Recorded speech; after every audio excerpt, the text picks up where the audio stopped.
प्रभात या दैनिकाने आपले 25 वर्ष यशस्वीरित्या पूर्ण केल्याबद्दल त्यांचे अभिनंदन। तसेच त्यांच्या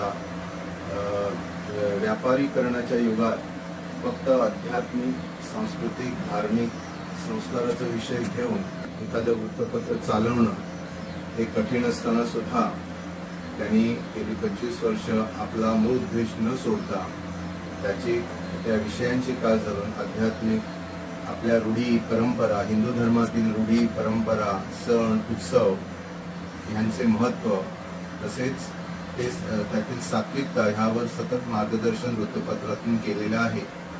आजची तरुण पिढी जरी वैज्ञानिक दृष्टिकोन बाळगणारी असली तरी त्यांना आध्यात्मिक विषयांचे विज्ञान आणि आध्यात्मिक प्रगती किंवा आध्यात्मिकता ह्यावर मार्गदर्शन करण्यात सनातन प्रभात आतापर्यंत करत आलेलेच आहे, पण ह्यापुढेही ते प्रकर्षाने नाविन्यपूर्ण रीतीने करू शकते असं मला वाटतं।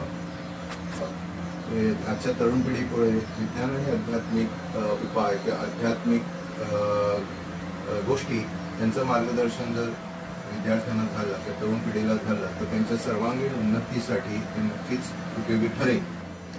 सनातन प्रभात विषयी सांगायचं त्याच्यामध्ये आपलं काय त्याच्यातल्या निर्भीडपणाने दिल्या जाणाऱ्या त्याची वृत्त जे आहे या बातम्या दिल्या जातात आपल्या भारतीय हिंदू धर्मातील संस्कृती, सण उत्सव ह्याविषयी त्यांचं मार्गदर्शन असतंच, पण त्याच्यावरती टिंगल-टवाळी किंवा करणाऱ्यांवरती सुद्धा किंवा त्याचं हसं करणाऱ्या त्याच्यावर हसणाऱ्यांसुद्धा सुद्धा सनातन प्रभात निर्भीडपणे शास्त्रशुद्ध रीतीने त्याचं विवेचन करून मार्गदर्शन करतं हे सगळ्यात मला आवडतं।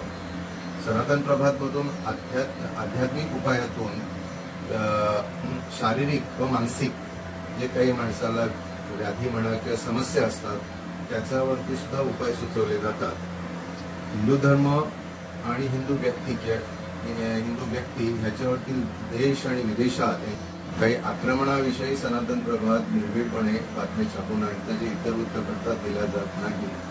आपल्या धर्मातील बऱ्या वाईट गोष्टी, रूढी किंवा सवयी तसेच इतर धर्मातील बऱ्या वाईट सवयी, रूढी यावरती सुद्धा तुलनात्मकरित्या सनातन प्रभातमधून मार्गदर्शन आणि माहिती दिली जाते। आणि त्याच कारणाने जेव्हा मी वाचतो सनातन प्रभात त्याच्यामध्ये कित्येक जे परदेशी नागरिक आहे ज्यांचा धर्म ख्रिश्चन असेल, इतर धर्म असेल, ते सुद्धा सनातनचे साधक म्हणून जेव्हा सनातन प्रभातमधून काही वेळा काही लिहितात तेव्हा त्यानंतर नक्कीच कौतुकास्पद वाटतं। येणाऱ्यावरती अपकीर्ती ह्याविषयी अपकीर्ती पसरवणारी जी समाज माध्यम आहे त्यांना सनातन प्रभातनी सडेतोड त्याचा पर्दाफाश करून योग्य ती माहिती व प्रबोधन सनातन प्रभातमधून आपल्या साधकांना तसंच आपल्या जनतेला त्यांनी द्यावं हीच मी इच्छा व्यक्त करतो। तसेच पुढील 25 वर्ष वृत्तपत्र टिकून ठेवणं, सातत्य आणि चालवणं आर्थिकदृष्ट्या आणि इव्हन त्याच्यातील जो मजकूर असतो ह्या दृष्टीने सुद्धा मूळ उद्देशापासून न डळमळता चालू ठेवणं हे कित्येकांना जमत नाही आणि मग ते व्यापारीकरणाच्या मागे लागतात। ते तसं न करता सनातन प्रभातने गेली 25 वर्षे वृत्तपत्र यशस्वीपणे चालवलं, त्यामुळे त्याची वृद्धी झालेली, वाचकांमध्ये वृद्धी झालेली आहे वेळोवेळी जाणवतं। विविध जाती धर्मातील लोक धर्म म्हणणार नाही पण विविध जातीपातीतील साधकही सनातन प्रभातचा प्रचार आणि प्रसार करत असतात, त्याबद्दल नक्कीच ते कौतुकाला पात्र आहे आणि त्याच्या पुढील वाटचालीसाठी माझ्या शुभेच्छा।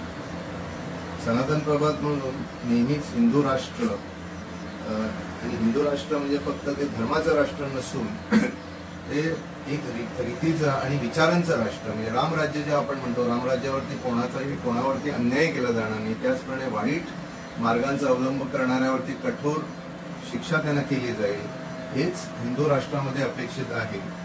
साधना आपला व्यवसाय आणि दैनंदिन आपले जे हे करता असताना गोष्टी करता असताना त्याचबरोबर ईश्वराचं स्मरण, नामस्मरण आणि साधना हे हिंदू राष्ट्रामध्ये अपेक्षित आहे आणि त्यांचा जो आग्रह हिंदू राष्ट्राबद्दल सनातन प्रभातमधून सनातन संस्था मांडते नक्कीच कौतुकास्पद आणि त्याला कोणीही विरुद्ध जाऊन त्याच्या विरुद्ध बोलण्यासारखं मला असं वाटत नाही की हिंदू राष्ट्र आलं म्हणून। खूप गैरसमज खूप पसरवले जातात हिंदू राष्ट्रामध्ये फक्त हिंदूंचं राष्ट्र, असं असं नसून सर्व धर्म जाती पंथचे लोक आपल्या भारतात कित्येक वर्षानुवर्ष हजारो वर्षापासून नांदत आहेत आणि हिंदू धर्म हा कधीच दुसऱ्यावर आक्रमण करणारा नसून दुसऱ्याचं वाईट न सांगता आपलं जे आहे ते कसं पाळावं ह्याविषयी हिंदू धर्म बोलतो. दुसऱ्याचा वाईट आणि आमचा धर्म चांगला असं हिंदू धर्म कधीच सांगित नाही. त्यामुळे हिंदू राष्ट्रातील तेच